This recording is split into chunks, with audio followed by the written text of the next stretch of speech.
Just waiting for kind of the go ahead or whatever. Okay. So We're All right. Everyone's ready to get going? okay. Let's go ahead and get started. I am going to introduce Matt Pierce, and he's going to take it away. Get a little closer, I think. Go ahead, Matt. hi, everybody. Welcome. Thank you for having me. You know, as I'm sitting here watching you all have conversations and you know, the conference being a little bit about hybrid, I was thinking, man, two things: proximity bias. It's easy to sit in the corner here and everyone mostly just ignored me. That's okay, because you didn't know I was here.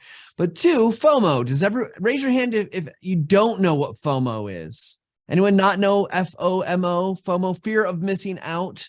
I wish I could be with you in person, but that wasn't really something that was going to work out today. So anyway, let me get started here. I'm going to share my screen and we're going to get moving here into our conversation. So if you've got questions or stuff, you know, we'll figure out how to do it. My time is limited because we want to make sure we got time for all the other great presenters you have. But let's talk about this. I want to talk about using images and video and improving hybrid work. So one of the things I think that has happened to all of us, that's me, by the way, you don't need to know that, is our world has been turned upside down. You know, pre-2019, I worked in an office almost every single day. Of my working career, I was in an office, in an environment. I barely ever worked at home. And all of a sudden here, the pandemic happened, changed everything. And now I'm in a situation where I've been working at home for 2 years, and I'm just about to go back into a brand new building that my company has built 1 day a week. So I will be truly living the hybrid life where 20% of my time is in office. The rest of it will be remote. And I was going to say, prior to go, I actually took a tour of our building today. I was going to say, I'm so excited just to stay at home mostly, but now I'm really excited to see the office because it's just this beautiful building. Happens to be new, so that's a nice benefit.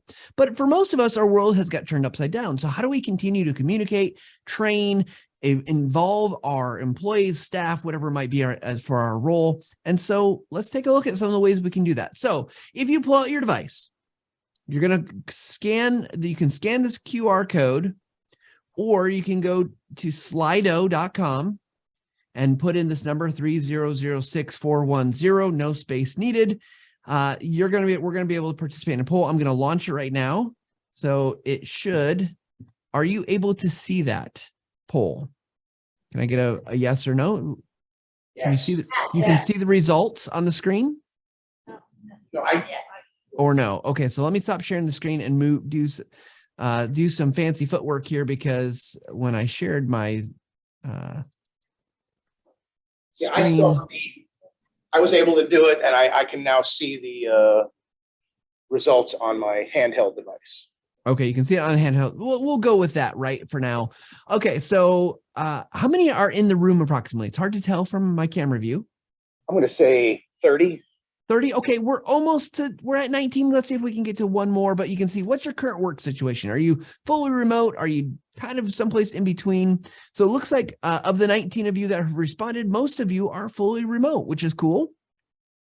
So in that sense, there is no hybridness of it. It's not like you're working with people that are sometimes in the office or always in the office.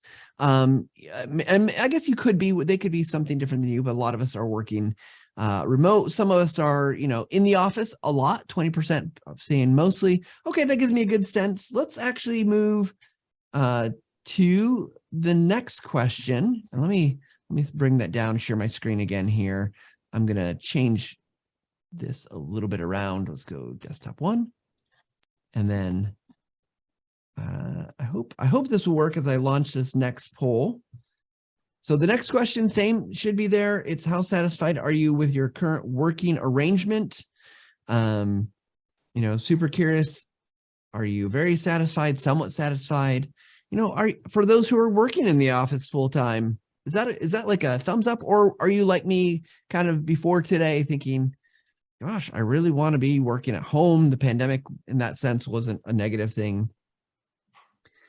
So it looks like we got 16. We'll give it just a few more seconds. It looks like a lot of you are satisfied, very satisfied. So you're not looking to make a change, and that's okay. Because regardless of your current satisfaction, we're going to talk about a few things you can do to, again, make some of this hybrid world and make sense of working with other people. Again, whether they're remote, whether they're in the office or a mix, a little bit easier. Okay, looks like 23%. Most of you are satisfied. We got more people satisfied than very satisfied, but both are the highest. Only a few people very dissatisfied. So that's good to know. So we're going to stop the polls, but thank you for that information here. And we're looking at this. I want to make sure I'm going to stop sharing just because I'm all a little frazzled because I changing things around. It wasn't working the way I planned. I just want to share, make sure I've got a video coming up and I want to make sure I got the sound ready. Okay. I want to talk about a study. Now, this is a study that was done pre-pandemic. TechSmith actually said to some researchers, we're really interested in how visuals affect the workplace. And we said, go and figure that out and tell us what you find, good or bad. And this is from an infographic, and I can share these links later so you can go and read the full study. You can look at the infographic, you can look at the report, whatever you'd like. But I want to point out some things. So the premise was, what would happen if we use more visuals to communicate? If you could, instead of writing a long wordy email, you could use images or video. And ideally, like in those circumstances, each employee in an organization can save about 6 minutes and 43 seconds per 8-hour day. Now, 6 minutes, that's like not much, right? That's like, I'm going to go get a coffee or get a drink, or I'm going to take a quick lap around the building, or I'm going to go change over the laundry, whatever it might be. But it adds up. So even though it's only 6 minutes and 43 seconds, so we'll just call it 7 minutes for shorthand, that's about 25 hours a year. And that 40-hour work week, that's a half an hour, just over half an hour worth of time. So in that sense, what would you do with 25 more hours? If I said you have a day and you can get extra work done, you can work on a kind of a stretch project, you can use it for personal development, you can do some, whatever it is that you want to do. If you had an extra day. Now, of course, that's only over a year. So you're like, oh, it's only 1 day a year. But I know my company is really generous. They give us 1 day a year. So 8-hour time to go volunteer. And I love having that. It's meaningful to get out into the community. I'm not saying that's what you should use it for, but again, to put it in some context. Now, in a global perspective, we also, some economists look at this, and they said, if companies did this, that 6 minutes and 43 seconds could add up to a lot of productivity gain across the world. So there's really some value here in terms of performance. Now, learning styles are not a thing, so that's not what I'm saying. There is no learning style to be a visual learner, auditory learner, but in a preference standpoint, when they did some actual research that people had to do certain things and measured how they performed, visuals actually help performance. So when you're trying to train someone, help someone, visuals can help them to achieve those things because they can glance at it versus reading. They can see it the way it should be, like, oh, I know what this does, or where I need to click here. And those individuals actually believe, now this doesn't mean they were able to retain it longer, but they believe they remember the information more. So they felt more confident, which is a good thing. And in terms of this kind of assignment they were asked to do, they typically performed 7% faster when there was communication with visuals. So, I want to be clear here as we go through. The pandemic has definitely changed some things, but best practices have and will evolve about what I'm talking about, what people have said before. We just have to be open to the fact that change is inevitable, but we want to look at, what do we do? How do we communicate? How do we create our training content? What are we putting forward? Because what worked 5 years ago may not be the same today. Now, I'm guessing best practices are good, scientific understanding of how people learn, how the brain works, long-term memory, short-term memory, those things. We don't want to throw that out. No throwing out the baby with the bathwater, but we definitely want to look at, what are our best practices, and have people's preferences change? Have people's desires change? Have their settings influence maybe their ability to concentrate or do certain things? And so I don't want to prescribe anything to any one person, but I do think it is worth looking at what will be different now that we're in a hybrid environment. So one thing, so TechSmith, actually, the company I work for, we're a smaller company, 300 people or so. The month of July, we actually set out on this journey of saying, we're going to not only be a hybrid environment, most people are remote, but hybrid, we're going to go asynchronous, meaning asynchronous first for the entire month of July. You really were like encouraged not to schedule a meeting or times to get together just for the sake of information sharing or training or anything like that. So we had to think about, how do I convey information in an asynchronous way? Now I can tell you, when any time you're doing something like this, we're a small tech company. This was a cool experiment, but you have to consider culture and your employee health. Is this going to negatively or detrimentally impact how they go about their jobs, how they feel about their jobs, how they feel about themselves, their security, whatever it might be? But the good thing I think we found is that as we did this, and again, this is our experience, I won't say it relates to everybody, is that what people found in our culture is that as we went to kind of more of a really thinking about hybrid and asynchronous and not having to be at the same time with meetings, we replaced those with videos, or we replaced it with, Slack messages with more images, visuals to convey the information. We saw that productivity went up. Generally, people, those did struggle a little bit because they missed the human connection. So, okay, so we're going to start doing these things. We're going to replace a meeting with a video, or training that was in person with video or some other technologies. Think about how is it going to impact them? And maybe you need to build in some of these other pieces of time to ask questions, a time just for them to connect, or a time to see, and feel the kind of the humanness of our organizations. As I said, we went to this async first, meaning you could meet if you absolutely needed to, if it's a really key decision or something like that need to be made, but we had to ask ourselves, did this need to be a meeting? And as we go through the rest of this presentation here quickly, we'll look at some other ways that we can, some kind of things that we can do with images and videos to replace. So if you're asking yourself, does this need to be a meeting? For instance, here we are meeting today. Did I need to be in a Zoom room? Could I have just sent this recording and maybe have had that done and be on with my day? Or maybe I'm sending a workbook or a guide that's much more visual to walk you through some of these processes. We actually created a visual to help people walk through this idea. And it's not a complex visual. You'll notice there's text in it. So it's not a stock photo, or I didn't take a photograph or a screenshot. Actually, this technically is a screenshot. It's a screenshot of a flow chart, right? But it's a breakdown, right? It's a job aid, essentially. And we can walk through like, hey, did this need to be a meeting? So for instance, do you need input from others to make decisions? No. Well, maybe you should just share an update, and it could be an email. It could be a video. Sometimes I get status updates from my team members that are gifts. It's like, like the Napoleon Dynamite, yes, or whatever it might be.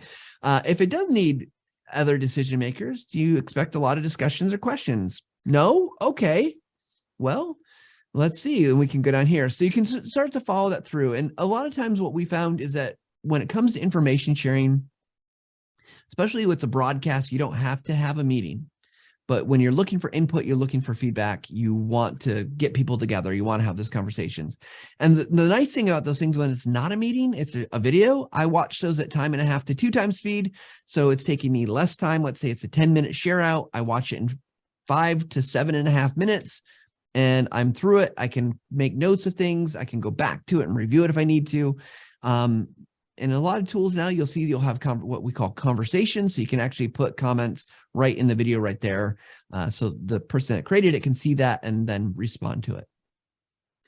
One of the things I like about this idea of rethinking meetings or training is, how do I front load the information? How do I give the information so that when I'm spending time with someone, I'm actually using it in a way that's valuable, right? So they've got the information up front. They come, we have the conversation, we discuss things, we're asking questions and we're making decisions. And once we've done that, we can move on.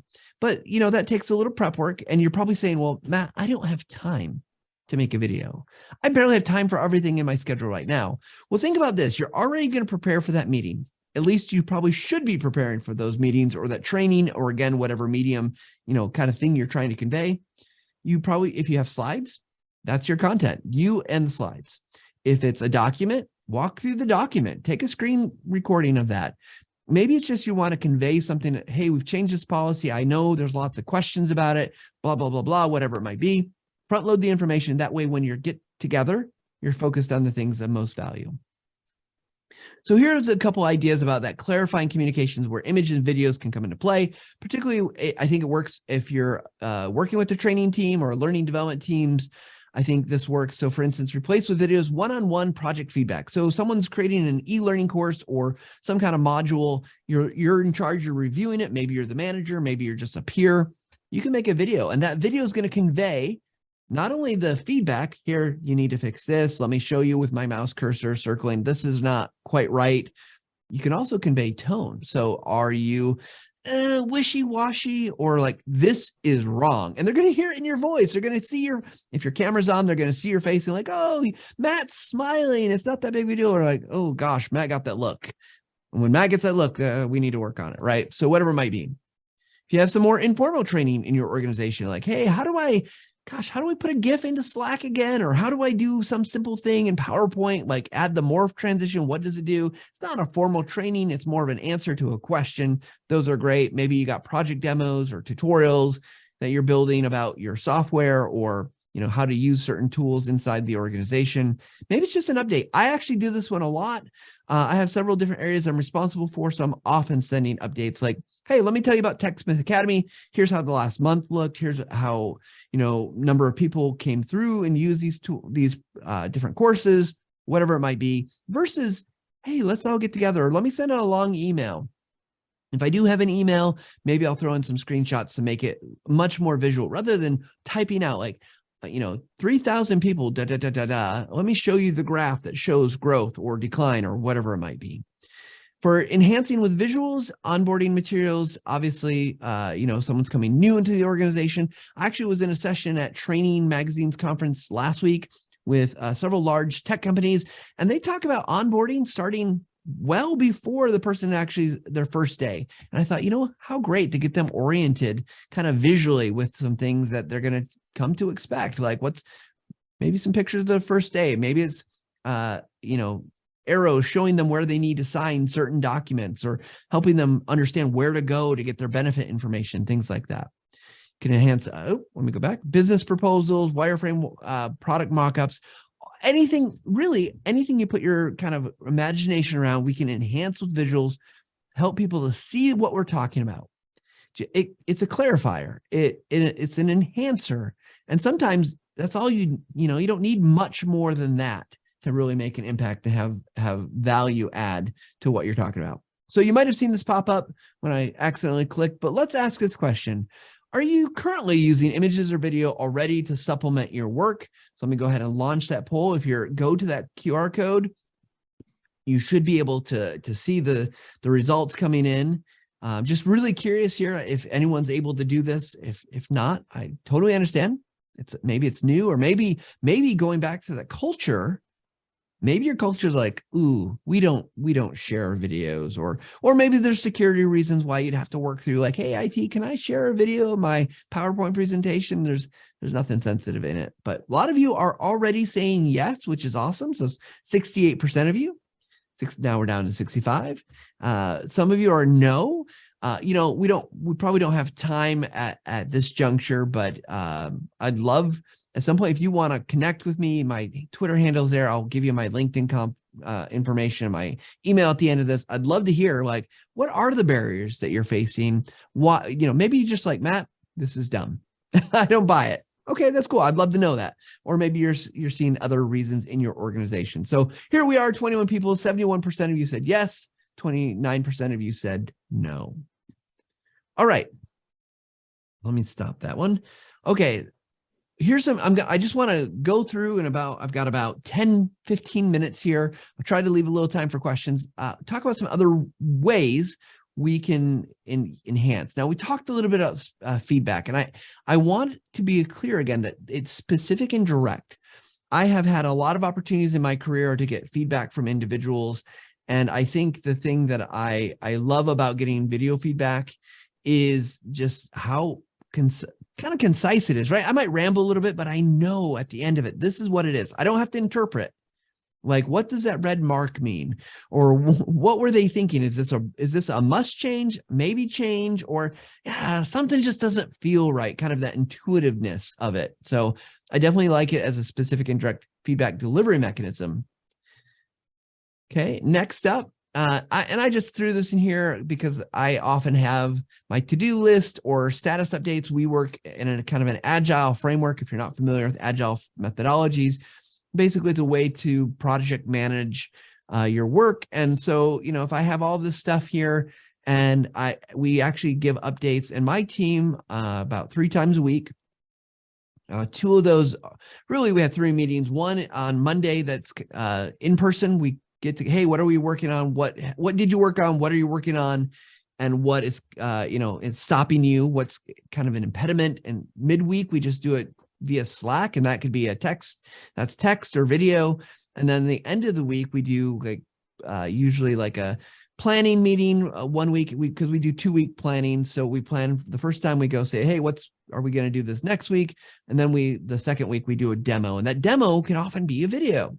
Hey, here's the 3 things I worked on that I'm really excited to show off. I presented at ATD's New Jersey's event. That's going to be on my demo, right? And that's going to show hey, this is the work I've done. And that could be a video that you can obviously get in person, and you can celebrate those things, but there's lots of ways to give status updates. Hey, let me tell you about the project. Let me tell you 3 things that are going well, 2 things that we're worried about, or whatever you need to convey to your leadership or whoever's the stakeholder. Next, onboarding. Obviously, onboarding, there's so much to it. There's this kind of depth and breadth of onboarding that you could do. As I was kind of thinking about, this is actual notes from the conference I was talking about, as I was listening to people from Microsoft, and I think it was Microsoft, Google, and IBM. Look, you pre-coordinate. You can get ahead of their starting. Now, sometimes you can't do a lot of that, but what is the expectation when they come in? How do you have high touch points? So it's not just like, hey, 3 days, you're going to be in onboarding and you're done. They talked about, do this high touch point. So maybe it's a video from a manager. Hey, we're so glad that you're here. I just want to tell you about 2 things. Or, maybe it's coworkers or colleagues, or maybe it's getting to know each other. Shoot, maybe your onboarding new employee makes a quick video. Hey, my name's Matt Pierce. I'm the Learning and Video Ambassador from TechSmith. I just started. I'm really excited to be part of the team. Here's 3 fun things you need to know about me. We do that all the time. It's super helpful, especially in a hybrid environment where you might not have that opportunity to interact with that person face to face. Of course, at the end of it, you always want to be thinking about, what are we measuring here? If we're using video and images and these kind of visual mediums, what do we want to measure? Well, we want to measure that it connected with them, that it's effective, that they understand the things that they need to do, that they're integrated into the culture and in the environment that we have set up for our new employees. This is another one I talked about briefly, but share outs. And so at TechSmith, as a company culture, we have what we call our Monday morning meeting. Every Monday morning, 8:30 a.m., the entire company gathers and we do share outs. What's been interesting, we used to all gather together. Now it was too small of a room, so we didn't all gather together, but a lot of us gathered together in one room, and people would stand up and hold a microphone, and we'd stream that out to the rest of the company.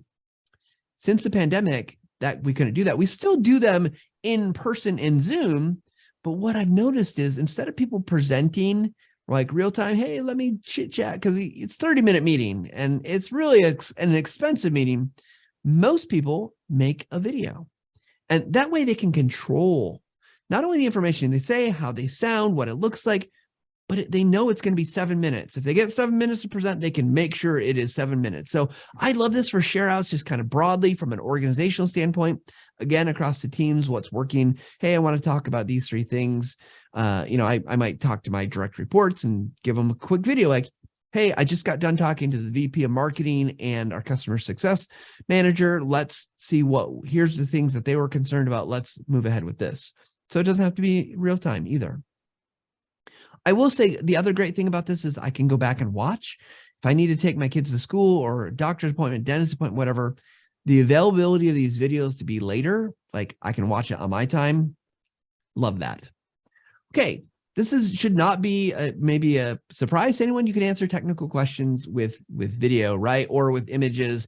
It just makes it much more clear, as that report showed, and it doesn't have to be the big technical questions. It just might be, for instance, in our new building, I got onto a call and someone was complaining there's a 2-monitor setup. They're like, with their laptop, they're like, I can't get my mouse to move through the monitors. It's really weird. They had no idea that you actually have to set up and align the monitors in your system preferences for your displays. That's a simple video to make. Like, hey, let me show you how to set your displays so they line up so your mouse can easily move back and forth or up and down, I guess, if you want to stack your monitors, however you want to do your setup.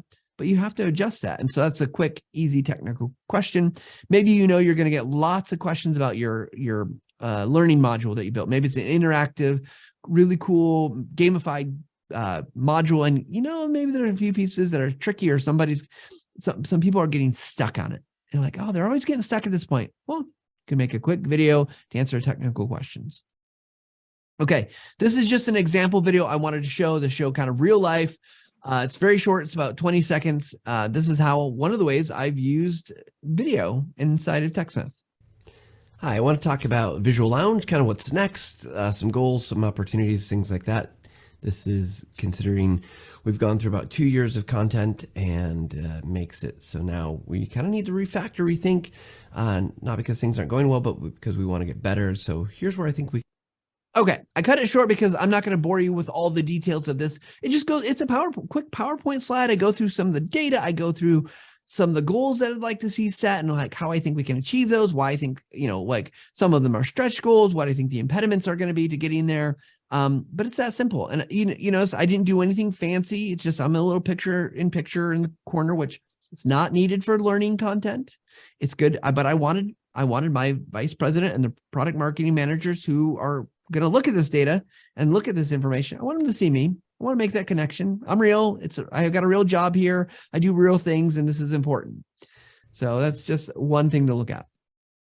Now, as we get to the end here, been going lightning speed.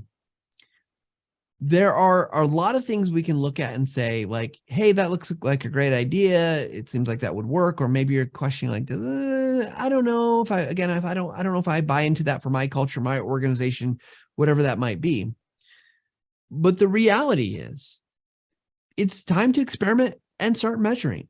If you put in a video, what happens? Do people watch it? Do they not watch it? Do they watch most of it? Or do they feel like they've gained some of their time back? Because that's the thing that you can give them is, I'm going to give you a gift. You don't have to say this. Don't say this. It would be weird to say, but I'm going to give you the gift of time. I'm going to make this quick video. We're not going to get together in a meeting. You can watch the video faster, but when we come together, you'll have done your homework. I'll have done my homework. We can get to the decision. So we can cut down some of that time, or the time that we're spending together can be much more focused on like, hey, let's enjoy being humans together.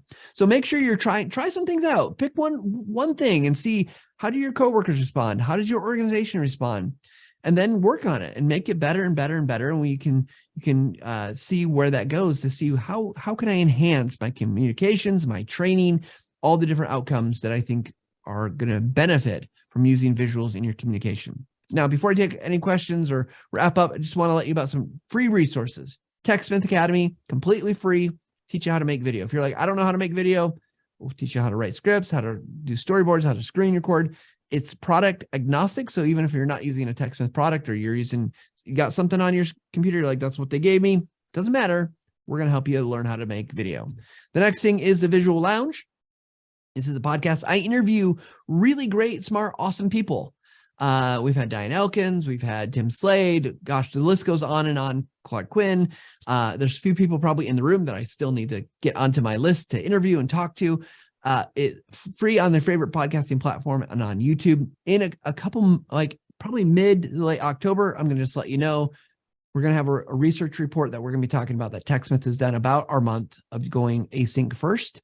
It's got some great details about what we did, why we did it, how we did it, how you could how things that you could do if that's of interest to you. But we'll be talking with the vice president of human resources for TechSmith about that. That will drop sometime late October though, so you can keep your eyes peeled or subscription feed ready for it. And that's it. That's me. So I'm on LinkedIn. There's my email address. Feel free to reach out with questions, thoughts, ideas. I'd love to hear from you about what you try, what barriers you come across, why you think this is bunk or why you think it's great. We'll take it all. So I don't know if there's any questions in the room or not, but I think we've got about 5 minutes before our next speaker's slotted to go on. And so we'd be happy to yield my time to the wonderful and amazing Nick Floro. I think that's him coming up soon. So, And Matt, I will say this: when you were laying out that scenario of sort of sharing a meeting and say, you know, when we get together, there were people were you know, basically yelling from they yelling in agreement. They thought it was a great idea and a great usage of time. Did I say that correctly, Susan? He said, I don't think you should say this. It's weird, but it's not. It's like exactly what somebody Right. wants to hear. She's saying it's not weird. You should say it. You should say it. yeah, So. for sure. Well, good. You know, it's been interesting as a company that we're very biased. We make tools that help us to do this, but it's been so great to get an update via video. And I will say there's a pendulum there. Like I've definitely also felt like, oh my gosh, my inbox is just full of videos. So, you know, none of this is a silver bullet. It's how do you use it and apply it well? But it really has made a difference, I think, in the effectiveness of our time together, because then we can focus on the things that really are, you know, not that the data and the information is not important, but I don't have to come there to the meeting just to be talked to. You know, which is funny I'd given just a 25-30 minute basically lecture. You're probably all feeling that like, oh, why did he just make a video? Next time, right? We'll do it next time. So Okay, round of applause for Matt. Right? Thank you.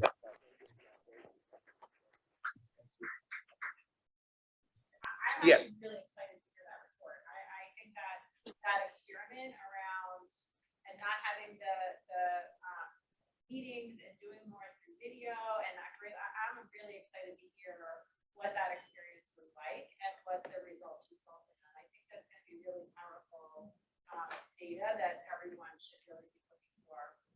Did you get most of that, Matt? I did. And so, yeah, I've just seen the initial kind of draft of our white paper that we'll release. And it is super interesting. And I will, you know, it is not all roses and gold stars and like, yay, yay, yay. There's some real challenges with it. Like, I'll kind of as a hint and preview, you know, a lot of it's really good. Like productivity went up. There's other really great things about it. But one of the things, like, people like missed people. And it wasn't that we didn't have any meetings or you couldn't schedule meetings. It was just like, be like async first and then, you know, only do those things if you really need to. But there was people who really suffered from that in terms of like, oh gosh, this is hard. And so but it's a balance in all things. I don't think we're going to find a perfect silver bullet solution that lets us to be like, yes, everything is now video and we never talk again in real life. So yeah, so that will come out again here probably late October, but it will be super interesting. I'd love to get feedback and hear what people think of it. Like just to like add on to, like, I'm not surprised to actually hear that, because I do think the biggest barrier to success when you're in the virtual world or when you're doing it on demand or when you're on your own is that people want human connection. And I think it's like where in the pipeline of like the process, like I love automation, I love tech, I love all of those things. But there are key intervals where if you don't have a human interaction, the whole thing just drops. So I'm actually excited to see like where did that fall, because that's, I think, the sweet spot that like we figured out hybrid, right? We know it exists, it works. Now how do you make it really good is where do you insert human, right? And where do you pull it out? And once we start figuring out that sweet spot, I think we're really going to do something amazing. I really do. Yeah, absolutely. And I'll end with this, that, you know, it's interesting that we built a building during the pandemic that's just opening. But a lot of thought has gone into that very question of how do we make hybrid work? And, you know, how do we create those interactions? How do we create that human connection? And, you know, some people are remote fully because they live in Florida or they live, you know, across the country or world. But we're trying to figure that out as an organization, and we're excited to share what we learned. So great comment. Thank you. Great. Thanks so much, Matt. Really appreciate it. And